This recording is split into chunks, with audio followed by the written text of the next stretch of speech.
किसी ने एक सवाल किया, क्या को एजुकेशन में पढ़ना जायज़ है और आजकल लड़कियों को डॉक्टरी के लिए जीन्स पैंट पहनना पड़ता है, तो क्या ये सही होगा?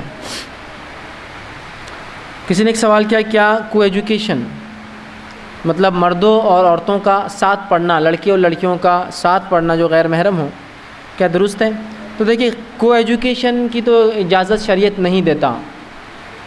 शरीयत में कोई एजुकेशन की गुंजाइश नहीं है। ये हो सकता है कि एक ही मदरसे स्कूल में लड़के लड़कियां पढ़े, पहले लड़कियां आके पढ़ के जाए फिर लड़के पढ़े, या लड़के आके पढ़ के जाए फिर लड़कियां पढ़े। को एजुकेशन एक ही क्लास में आप लड़के लड़कियों को बाजू बिठाएंगे, मतलब एक लड़कियों की सफ़ दूसरे लड़कों की सफ़। या आजकल तो कुछ स्कूल में ऐसा भी होता है, एक लड़का और एक लड़की की फ्रेंडशिप कराई जाती केजी क्लास। पहले होता था ऐसा कि बड़े बड़े कोर्सेस में, मैनेजमेंट के कोर्सेस में इसमें होता था कि एक लड़की को एक लड़के के साथ जोड़ दिया जाता। एडमिशन लेते बोलते तुम दोनों साथ रहोगे अब हर प्रोजेक्ट में। अभी तो मामला ये होगा, जितने भी इंटरनेशनल स्कूल्स हैं बचपन से मतलब केजी के अंदर ही ग्रुप बनाते हों, एक लड़का और एक लड़की को साथ बिठाते हैं। इस हद तक मतलब बुराई फैल चुकी है।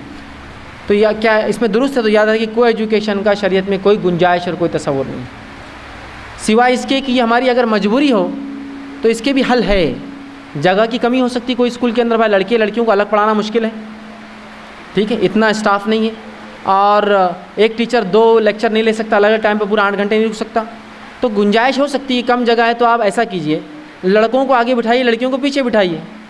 सब बंदी के जो आदाब है नमाज में, मर्द पहले, बच्चे बाद में, औरतें पीछे, लड़के आगे रहेंगे, लड़कियां पीछे रहेंगी फिर, ठीक। जैसा कि बहुत से स्कूलों में, अरब इलाक़ों में होता है, चूँकि क्लासेस उतनी नहीं होती और एक टीचर बार बार नहीं आ सकता है, तो स्पेशल क्लासेस के लिए क्या करते हैं, लड़के आगे लड़कियाँ पीछे बिठाते हैं, पर्दे की हदूद के साथ। अगर बालिग लड़कियाँ तो पर्दे में रहेंगी, ना बालिग बहुत छोटे हैं तो अलग बात, फिर भी पीछे बिठाते हैं। तो ये एक तरकीब हो सकती है, मुस्लिम स्कूल ये इख्तियार कर सकते हैं तरकीब, बाजू से अच्छा पीछे आगे बिठाइए, सीधी सी बात। अब फ़र्क भी हो जाता है, लड़कियां पीछे से सुनती है, लड़के आगे होते हैं, और शायद उमूमन ज़्यादा लड़कों की तरफ से होती है, ठीक है, ये मसला हल हो जाता है। या कोशिश करें कि क्लासेस ही अलग कर दें, केजी जेंट्स की, केजी लड़कियों की, बॉयज़ एंड गर्ल्स, फिर first boys and girls, second boys and girls, third boys and girls, fourth boys, सब बॉयज़ एंड गर्ल्स अलग कर दीजिए आप, ये भी हो सकता है। या ये हो सकता है इब्तिदाई 2-3 क्लासेस साथ रख लीजिए, बात की आप स्कूल अलग कीजिए। बहरहाल हल तो कुछ ना कुछ निकालना होगा, सिवाय मजबूरी में ऐसा अगर इल्म हासिल करना पड़े आपको, तो मजबूरी में इजाज़त दी जा सकती है, इसलिए कि इल्म छोड़ देना मुकम्मिल तौर से पूरी कौम पे एक जहालत का बाइस बनेगा दुनियावी एतबार से, तो इसकी इजाज़त तो नहीं दी जाएंगी पूरा छोड़ने की। कोशिश करें कि पर्दे की हद में, मजबूरी है लड़के लड़कियों को बाजू बिठाते हैं अलग अलग सफ़ों में, तो आप लड़की को जो है मुकम्मिल लिबास पहनाइए, बचपन से बुरखे की इजाज़त मांगिए, शलवार की इजाज़त मांगिए, स्कूल में तमाम तर सहूलत, स्कार्फ हो उसका, या ऐसे स्कूलों में डालिए जहाँ एजुकेशन हो सकता है थोड़ा अच्छा नहीं हो, लेकिन पर्दे का मामला अच्छा हो। असल दीन है, याद रखिए, दीन के साथ दुनिया हमको हासिल करना है, ठीक। उन्होंने आगे कहा कि आजकल डॉक्टरी के लिए जीन्स पहनना पड़ती है, तो क्या करें? देखिए, अगर आपको डॉक्टरी में बच्ची को डालना है, और ये एक बहुत अहम शोबा है, और अगर कॉलेज परमिशन नहीं देता है कि जीन्स के अलावा कोई कपड़ा नहीं चलेगा, मतलब पैंट और शर्ट ही पहनना है, ठीक। तो बहरहाल एक मसला, जब मैं कॉलेज में था मेरे साथ भी हुआ था कि कॉलेज में जो है जीन्स, मेरा जो कोर्स था MCA मैंने जब किया, प्रोफेशनल कोर्सेज में आता है, तो उन्होंने कहा कि आपके लिए जो है जीन्स और शर्ट जो है, टी-शर्ट जो है ड्रेस रहेगा लड़कियों के लिए, लड़कों के लिए तो ठीक था। तो अब वो बहुत परेशानी हुई, बहुत से मुस्लिम लड़कियां भी थे, उन्होंने कहा अब क्या करेंगे? तो मैंने कहा इसका कुछ अल्टरनेट ढूंढना पड़ेगा। मैनेजमेंट से बात की तो कहा ऊपर से ऑर्डर जैसे कि जो AICTE के रूल है कि आप जीन्स मतलब पैंट और शर्ट ही पहनेंगी, सवाल ही नहीं आता। मैंने कहा आप पैंट शर्ट में क्या अल्टर कर सकते हो, क्या रहेंगे? दूसरा ऑर्डर यह है कि आप घाघरा या ऊपर का शर्ट पहन सकते हैं। मैंने कहा ये तो और ख़तरनाक है, घाघरा, पैंट उससे फिर भी ठीक है, समझ रहे ना आप। अब हराम तो कुछ तो करना ही है, दोनों में से एक ही चॉइस थी हमारे पास, या तो पैंट शर्ट या तो घाघरा और शर्ट। मैंने कहा अब इसमें से कमतर हम चुनेंगे। फिर हमने क्या किया, मैनेजमेंट को रिक्वेस्ट की कि लड़कियों के लिए ब्लेज़र आप कंपलसरी कर दीजिए, समझ रहा, पैंट शर्ट नहीं, पैंट शर्ट और ब्लेज़र, ऊपर से बड़ा कोट रहेगा, एप्रॉन या ब्लेज़र मोटा, और वो इजाज़त मिल गई ब्लेज़र की।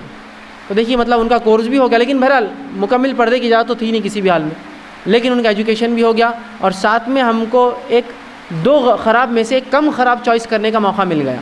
तो कहीं आपको हिकमत लड़ाना पड़ेगी, इसलिए कि अगर मेडिसिन फील्ड से पूरे लड़कियां हट जाएंगे सिर्फ जीन्स के वजह से, तो ये जीन्स की जो बेहाई है 4 साल, 4.5 साल, 5 साल, 5.5 साल की, ये ज़्यादा अच्छी बनिस्बत हमारी औरतों के हमल की तकलीफ़ के लिए और बच्चों की पैदाइश के लिए पूरा मुकम्मल नंगे होने से।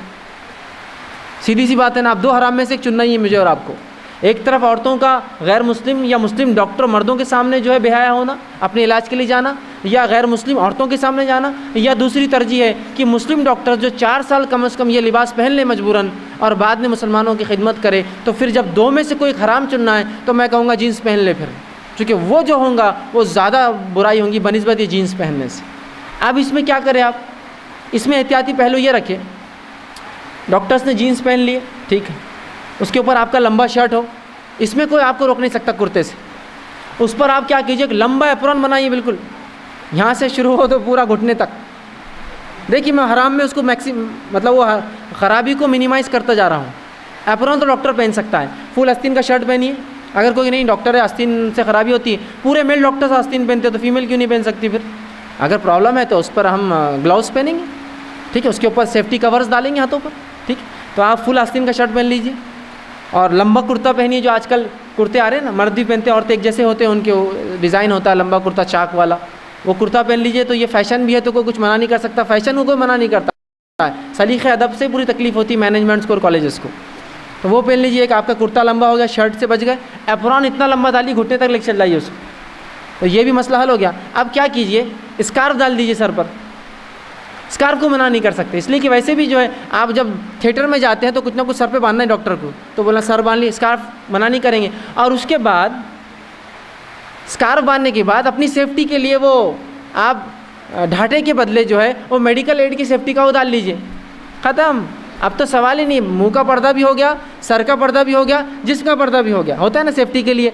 आते हैं जब ICU में जाते हैं तो बोलते पहन के जाओ, तो कोई आपको ढाटा बांधने से तो रोकेगा, ये मज़हब के लिए थोड़ी आते हैं स्कूल में। अब मज़हब के लिए नहीं बोलना, अपनी मेडिकल सेफ्टी के लिए बांध रही हूँ। गंदे पेशेंट आते हैं, खुदा हो सकता है आप बीमार हो, डॉक्टर साहब बोलना, टीचर आप हो, मैं अपनी सेफ्टी, दूसरा डॉक्टर बीमार होगा ये फला, अपनी, इसको तो कोई नहीं रोक सकता। आप मेडिकल सेफ्टी के लिए करे तो जायज़ रहता मुँह ढाकना, लेकिन शरीयत के लिए ढाके तो हराम रहता हो, ठीक है, इनके नज़दीक। तो मैंने आपको बताया, देखिए अब इसके अंदर भी सबसे मिनिमाइज़ कर दिया मैंने उसके रिस्क को, बेपर्दगी से आप बच गए, चेहरा आपका छुप गया, सर आपका ढक गया, सब कुछ हो गया। अब रहा हाथों का, तो अगर उस पर भी वो करे तो ग्लव्स पहन के जाइए दूसरे दिन से, मतलब हाथ भी, हर चीज़ आप छुपा सकते हैं, याद रखिए, कोई ममानियत नहीं है। पैर का जहाँ तक मामला है, सॉक्स पहन लीजिए, शूज़ डाल लीजिए बेहतरीन वाला एकदम ऊपर तक, पैर भी आपके छुप गए। अब रहता है मामला घुटने से लेकर नीचे सिर्फ जो पैंट होती है, तो पैंट नैरो मत सिलाइए, बैगी सिलाइए, या बूट कट सिलाई जो नीचे बहुत बड़ी होती है, ख़त्म। अब ये भी होगा कि आपका जिस्म नहीं दिखेगा मोटी पैंट की वजह से, और जीन्स उमूमन बहुत मोटे होते हैं, तो कॉटन जीन्स ना सिलाते हुए उसके लिए आप मोटी जीन्स सिलाई, डेनिम जो आती है वो मत सिलाइए, मोटा वाला कपड़ा, ख़त्म। अब देखिए अक्सर हिस्सा आपका सेफ़ हो गया। यहाँ पर्दे का पर्दा सबसे मिनिमाइज़ कर दिया हमने हराम कामों को, और साथ में एजुकेशन का एजुकेशन, इसलिए कि हमारा टारगेट वो बड़ी बुराई से अपनी औरतों को बचाना है। तो ये थोड़ा एडजस्टमेंट्स करते हुए हम सीख सकते हैं। तो आप, लेकिन हाँ बस होता क्या है, बच्ची और बच्चों को बताना रहता है हम बहुत प्रोफेशनल कॉलेज में जा रहे हैं इसलिए छोटे छोटे कपड़े पहन रहे, जीन्स पहन रहे, फना पहन रहे, ये दुरुस्त नहीं, ये तो इजाज़त नहीं कि भाई वो कॉलेज में है जीन्स और शर्ट तो आप बोलेंगे हम पहन लेंगे। आप कुछ तो बात कीजिए जाकर कि जीन्स के बदले शर्ट के बदले कुर्ता पहनना क्या, कुर्ते के बदले एप्रॉन डालना क्या, और इजाज़त मिल जाती है। एप्रॉन कौन के, और चेहरा ढक सकते बिल्कुल आप, सेफ्टी के लिए, मेडिकल सेफ्टी के लिए। भाई इनको अस्थमा का प्रॉब्लम है, इनको जल्दी इन्फेक्शन हो जाता, सेफ्टी, ना कि आप पर्दा बोलिए उसको। तो आप सब कुछ कर सकते हैं। एक कॉलेज में रहते हुए जो गैर मुस्लिम का हो मुसलमान का हो, आप बराबर अपने दीन पर चल सकते हैं, आराम से पर्दा भी हो जाएगा, काम होगा। तो आप इसको समझें। और अगर बहुत मजबूर कोई करे कि भाई स्कार्फ नहीं चलेगा, फला नहीं चलेगा, तो आपके पास बहुत तरकीबें, याद रखिए तरकीबें, लड़ाई एक से एक तरकीबें। बालों को आप जुड़ा बना लीजिए, और डॉक्टर का आता है ना पूरा सेफ्टी के लिए सर पे डालते, वो डाल के जाए कीजिए रोज़। डॉक्टर बोलिए तो आप क्लास में आ रहे नहीं, बोलना मैं अभी से फुल डॉक्टर बनने की प्रैक्टिस कर रही हूँ, बोलना क्लास में भी आए तो सर ढकावा, मुंह ढकावा, ताकि बोलना मुझे आदत रहे कि आगे ज़िंदगी में बोला जो ऑपरेट करूँ लोगों को, ये सब रहे। कौन नहीं बोलेगा फिर तो चैलेंज है उसको, ये इसको नहीं बोल सकते हो। ये तो सब मेडिकल मेरे बेनिफिट्स के लिए, फ़ायदों के लिए हम कर रहे हैं। तो बहरहाल बचने वालों के लिए बहुत से हल है, नहीं बचने वालों के लिए तो बहरहाल जिसको अब शौक़ ही है कि बुरखा उतारूं और फिर मेडिकल शोभा मिल गया, अब तो बस फिर क्या है, फिर जीन्स और टी शर्ट करती रहें। और जब बेहाई में इंसान उतरता है, धीरे धीरे आंखों का पानी मरता जाता है। पैंट शर्ट कुर्ता पहले बहुत बुरा लगता है, बाद में पैंट शर्ट कुर्ता आम हो जाता है। फिर पैंट और टी शर्ट बुरा लगता है, बाद में वो आम हो जाता है। फिर पैंट और शॉर्ट शर्ट बुरा लगता है, बाद में वो भी आम हो जाता है। बाद में अगर कोई इंसान को नंगा भी देखे तो बोलते हैं तो रूटीन है, कोई मसला ही नहीं है, तो देखते रहते हैं, आगे चल जाता है आदमी। तो आंखों का पानी मर जाता है और इंसान बेहया हो जाता है, याद रखिए। तो बहरहाल शरई अगर मजबूरियाँ भी हो तो मैंने आपको तरीक़ा बताया, आप इन तरीक़ों को इख्तियार करके बहुत हद तक बेपर्दगी का रिस्क मिनिमाइज़ कर सकते हैं।